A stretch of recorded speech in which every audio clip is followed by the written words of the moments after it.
Hey y'all, this right here that I'm adding to the beans is not sugar. It is Gari, and so many wondered from yesterday's video, was that sugar you just added to the beans? No, it's Gari, and you can enjoy it in so many different ways and in so many different recipes. And thank goodness I found the recipe, so I thought, let me reshare it with everybody. So let's do it. So Gari is made out of cassava, also known as yuca. So first we're gonna peel and cut our yuca or cassava, all right?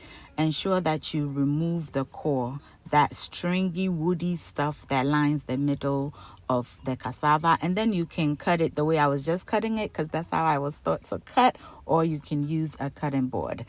Once that is done, we're going to go ahead and blend it. Continental food, madam. Ow, food, madam. International food captain. We'll show you how to make pizza. You can use a grater to grate this, but if you have a blender like this or food processor, why go through the hustle? Just go ahead and blend it like this. I just added a little bit of water to help the blender. It is not needed because of the kind of blender that I'm using, but I chose to do that because we will also be putting it through a fermentation process. Okay, so you need a bowl with a strainer insert like this, or you can use any bowl with a strainer that you have at home. Pour your blended cassava into a chiffon, cheese, flour sack, any cloth that you have, okay? And then we're gonna tie it up and we're gonna cover it up and set it aside to ferment for about 3 days.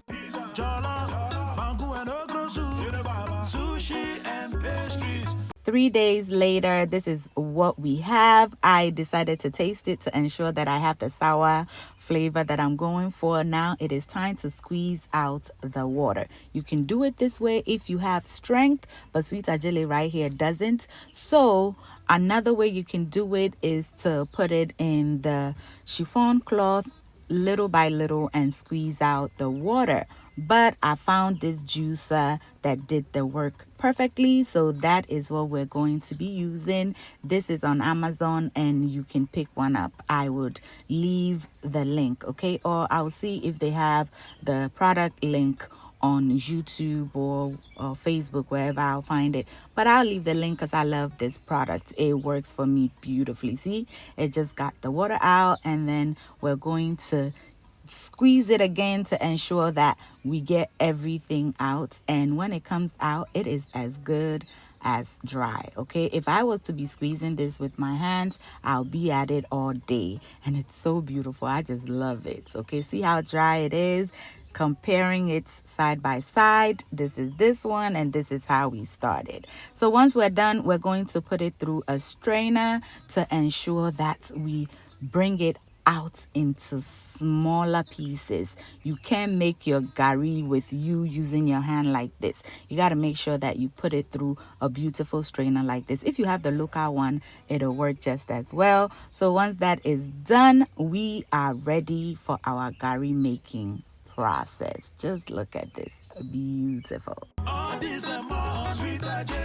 Next, we'll transfer it into our pan, and you want to transfer it without the fire on, okay? Once the amount that you need goes in, then you turn the fire on, because once you start stirring, you cannot leave this alone. If you're going to leave it alone, you need to turn the fire off, stir, and allow the pan to cool off a bit before you walk away. And it is not ready when you scoop and it all falls down together like this.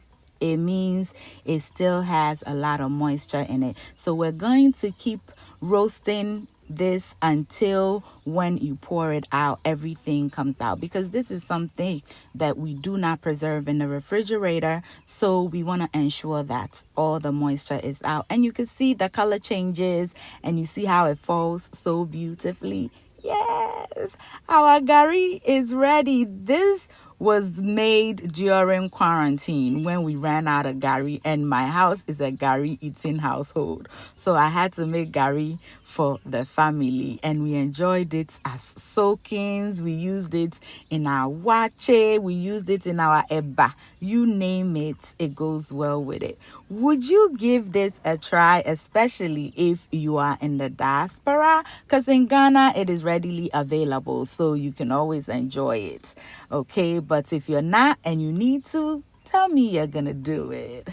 If you've enjoyed me until now, I do want to thank you so very much. Until I see you in the next one, stay safe, keep loving each other, and remember that the love of God and family is life's greatest blessing. And guys, ke onamini ochemi sweet mahabotu. Bye, y'all. Do y'all hear the beautiful chirping of the bird?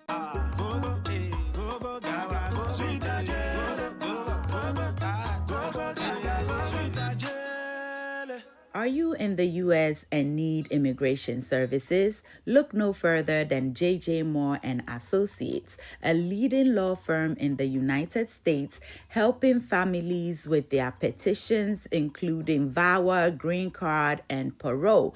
Call them today and rest assured that they will jump on your case immediately so you can have a better night's sleep. Call them today and thank me later.